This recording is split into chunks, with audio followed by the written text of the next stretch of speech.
Thank you so much, Ujjyaini. This was very very insightful. At least for me, I had no idea that there's so much data science behind like TV programs in India. Um, and yeah, and even so many checks and balances in terms of content.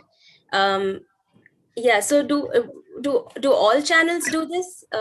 This is really cool if that is something that all. So to be honest, we actually did it more for the digital part of the portfolio. It is Z5, which is the OTT platform, and we are creating the premium shows, which are not actually kind of broadcasted on TV, but actually only available on the app. Ideally, it should go ahead for the larger content also. It's a very nascent section and very nascent research in the Western world. Yes, it has developed a lot, but I think in India there are certain kind of research of course do happen, but embedding science into it is something that has started. Some of the other partners also are trying to do it, but I think it takes time because it requires a lot more of embedding of artificial intelligence and understanding the creative part of it. So yes, I mean, not necessarily a very detailed way that every partner does, but some of us, some of the other OTT platform also had started working on it. That's really cool because I'm pretty sure a lot of us were under the impression that which content to broadcast or which concept to sort of commission. Like I think, and at least I was under the impression that these things are something that's done based on gut feeling or what someone feels strongly about. So Mostly, I would say still 80% of the cases, yes, that's how it is. right. So one member from the audience wants to know if there's so much debate and so many checks and balances in this process and so much moderation, then how is it that there are so many programs that are that have a lot of problematic things? How do so many things fall through you know these cracks if there's so much moderation? See, I think moderation is something very different, right? Moderation is a more legal term. For example, whether the content will have, has violence or child pornography or anything which is brand infringement. So those are actually the safety part of it, where it comes the management of the legalities around the content. So that's a different one. And yes, there are certain amount of good amount of data science is also done. But this one that I spoke about is actually about the content creation. So here the parameter is mostly whether the content has been watched and enjoyed by a lot of people versus not, right? Here the parameter is not, whether there are the problematic scenes or not. Now, we also have to understand that there are certain legal checks and the censorship actually exist for the TV, that also exists for movies, but not necessarily yet there is a censoring law that exists for the OTT. I believe that's also going to come very soon, and that will also be very different from country to country. So I think once those come, I think checks and balances will be far better. But currently what we are trying to do is to ensure that the content will be liked and enjoyed by more people will come and subscribe to it, so it at least relatable, resonating, and makes sense for the consumer. So that's the science that we are trying to do now. When you are saying why much more are not doing, because it's a very nascent science. I would say data science in media probably has started last, at least in India, probably has started last 3-4 years only. Not necessarily it's very mature yet. Many people still believe that it's a science fiction. Why should the science be coming as a part of artist? Does it mean that tomorrow a machine learning code or maybe a robot will be able to write a story? No, that's not the thing, right? So it has to be understood as a right balance. It has to be understood as a facilitated action rather than an auditing action. So there are enough debate, and I think more and more people start absorbing and adopting this kind of science. You will see far more progress on it.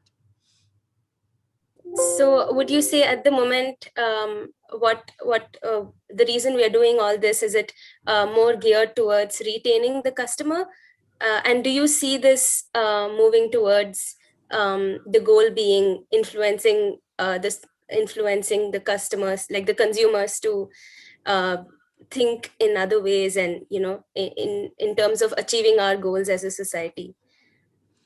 Um, See, achieving our goals in society, of course, there are good number of contents exist. For example, if you look at a content like a movie like Padman, right? So that is also available on Z5, and that's a very strong social message.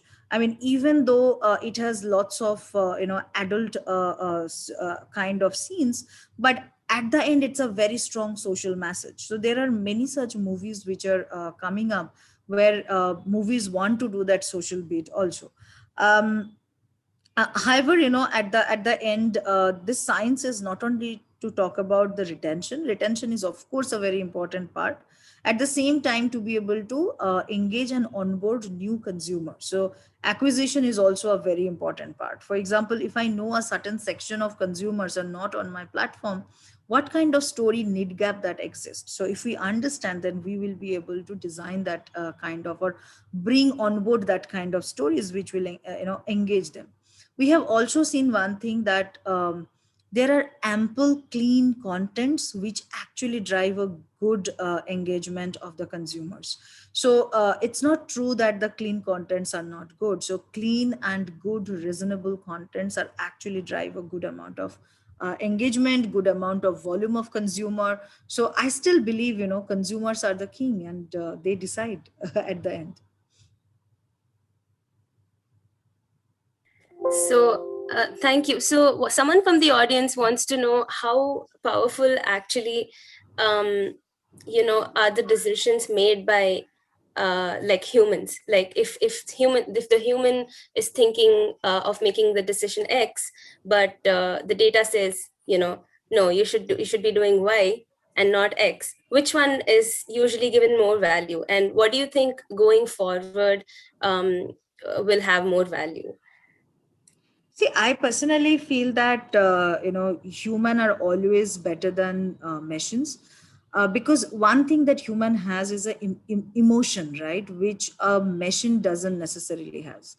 But because machines do not have emotion, and at least so far, of course, probably in future machines might come who will have emotions, but at least because machines do not unnecessarily embed emotions, therefore it can also avoid a lot of personal bias.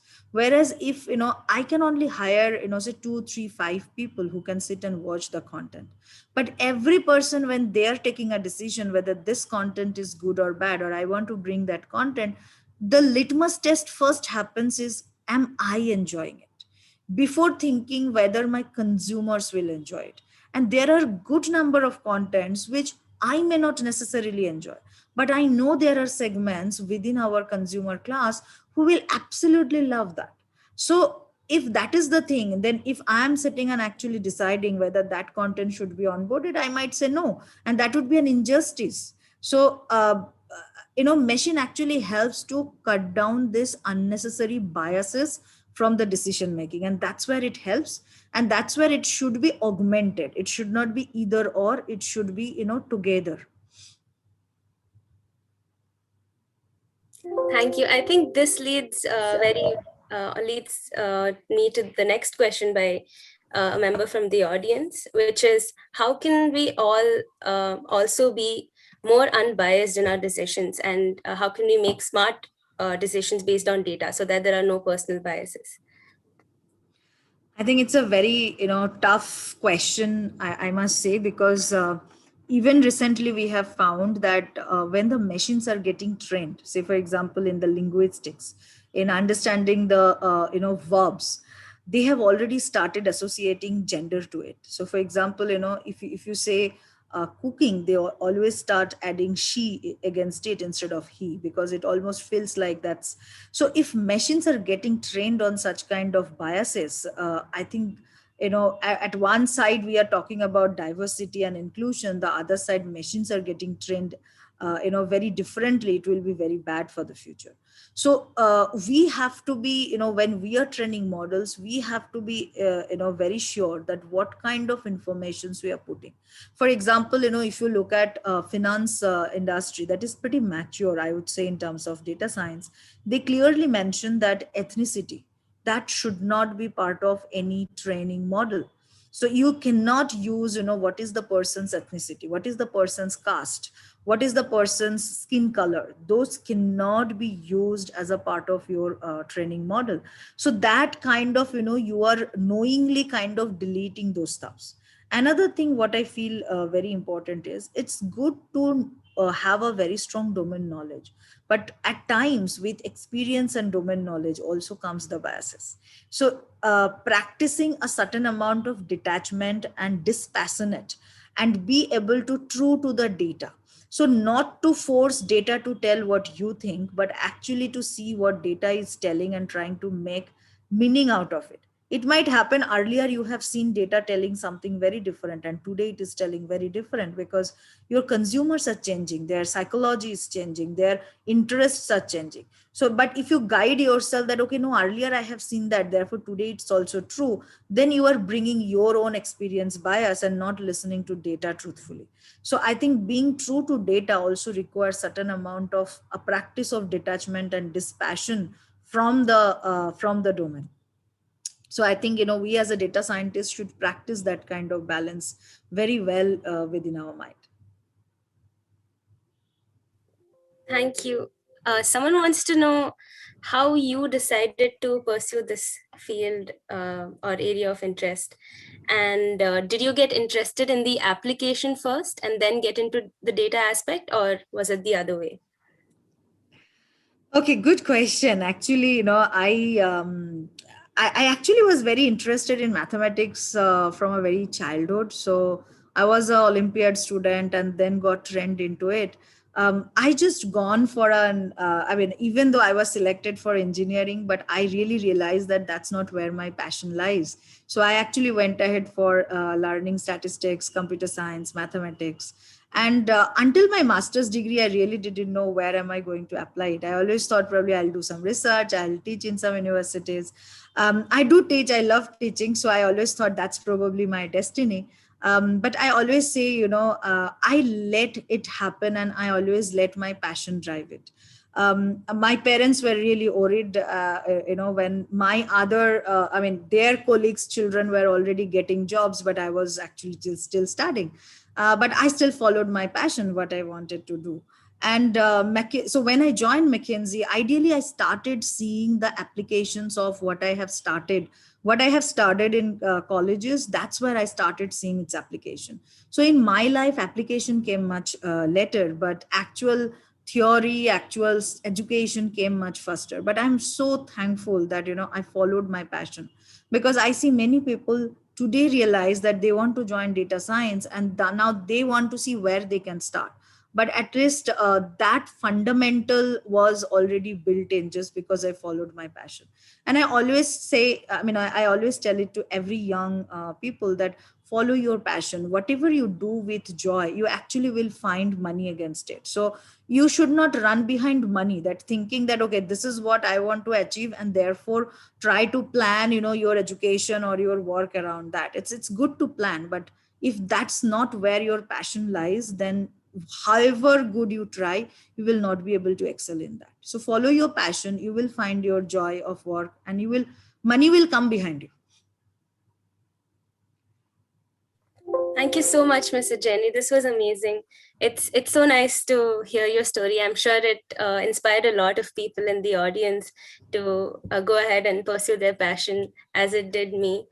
It's very Thank you so refreshing much. also.